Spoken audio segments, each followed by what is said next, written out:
Mukusaba okubadde ku kanisa e House of Prayer Ministries International esangibwa e Makerere Kikoni ku Canaanland olunaku olwaleero wakati mu 10,000 z'abakkiriza. Omusumba Aloysius Bujjingo wasinzidde n'awa amawulire eri abalabe ab'ekkanisa abagezaako okulwanyisa enteekateeka ez'ekkanisa eno. N'atuleeterayo omulala alwana gwe bayita Jackson Senyonga. Simanyi na kumanya tulina mukwasa Katonda kubanga namusirikira obwedde nakati saagala mwanukula naye njagala kuba updatinga. Namusirikirira era saagala mwanukula oba mpita nabbi wa bulimba oba mpita biki byonna byayagala, naye abantu bali abantu goba ku Bati Valley balina script gye basoma buli kaseera nga bamanyi kati tugende ku namba 5 yejja okujjawo obujingo, tugende ku namba 8 yejja okujjawo obujingo. Mu bino mwe mulina abo abagezaako okulwanyisa enkuŋŋaana z'ekkanisa eno House of Prayer okuli olwa Independence Night, olwa Vision Night n'enkuŋŋaana endala ezitwalibwa mu bitundu by'eggwanga eby'enjawulo.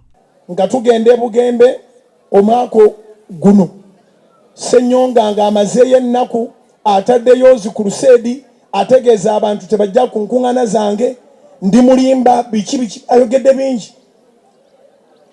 N'agoberera ne mu Namboole yabaddeyo olwokutaano oluwedde, naye kyenvudde mbawa history nti every first Friday Mukama yagituwa ate emyaka kati 16 newankubadde ng'obuweereza bumaze emyaka 8 nze ate si gye mmaze nga mpeereza.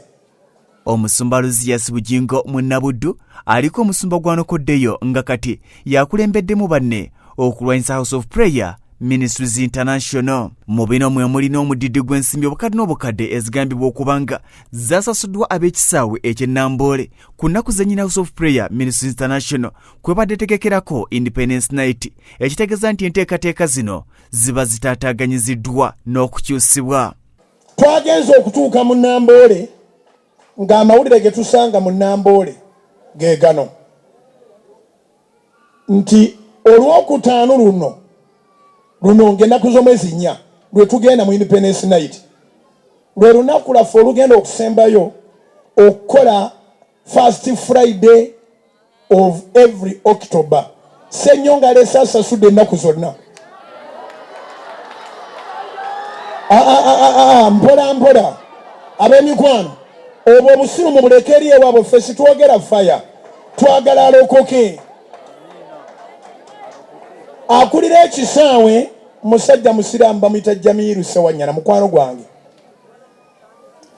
Bwe natunulidde nga atuwadde ebbaluwa nga Friday gye tuvugidde emyaka 16 Senyonga agiguze, ne ntunulira Sewanyana nga sisobola musalira musango.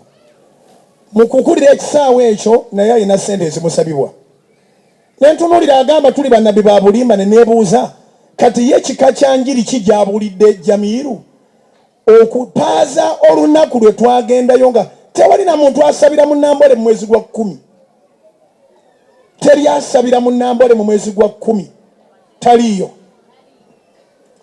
Nembuuza kati ono agamba ffe nti tuli bannabbi ba bulimba, obutuufu bw'obunnabbi bwe buliwa okukubaganya mu ssente ze tusasula n'oziwa omusajja omusiraamu n'omugamba olunaku gwe nnamulira bulamulizi baveewo oba basasula mmeka nzisasula emirundi ne begiba mirundi 10.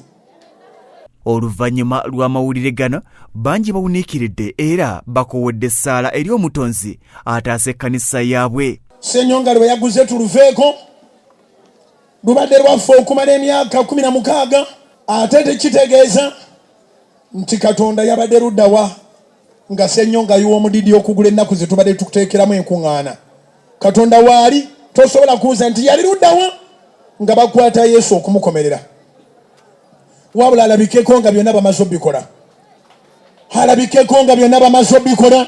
Abooluganda batukoze bingi, wanika emikono omukubire engalo ng'omwaniriza mugambe Mukama alabikako nga byonna bamaze obikola. Omusumba Bujjingo agambye nti bano balina olukalala kwe basoma ebikozesebwa okumulwanyisa wabula nazzaamu abakkiriza amaanyi nti yakyesigamye ku kisa n'amaanyi ga Katonda n'alangirira sizoni empya ey'obuwanguzi. Kati baatuwandikidde abannamboole nga basaba tukkirize nti ezo Friday ezo zaagenze, naye nange njagala kubaddamu nga sinaba kuddamu mu buwandiike Yesu tiyagenze. omwoyo omutukuvu teyagenze, kitaffe oli mu ggulu teyagenze, amazima ga mukama waffe weegali gasigaddewo.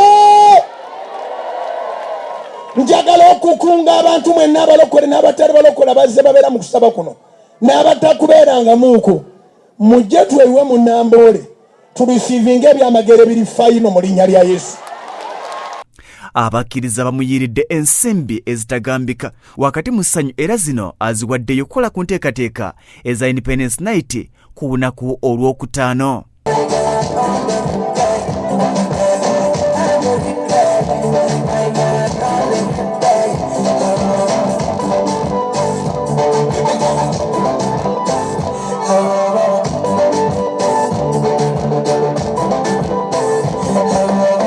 Aregeza nti talina lutalo lwonna na musumba yenna wabula abasabira mu kisanga wano wasinzidde n'asaba bannayuganda nabo kennyini okubanga bamusabira. Ekyogamba tekisoboka, ekyo ne bantwala mu kooti kisoboka. Yawulira nga ngeze e Bugembe n'agenda e Bugembe, entambi eziriko ye ng'ayogera ku mannya gange nga nvuma gwe sivumangako, tetwenkana myaka, sibeerangako naye nempeza ddakiika 2.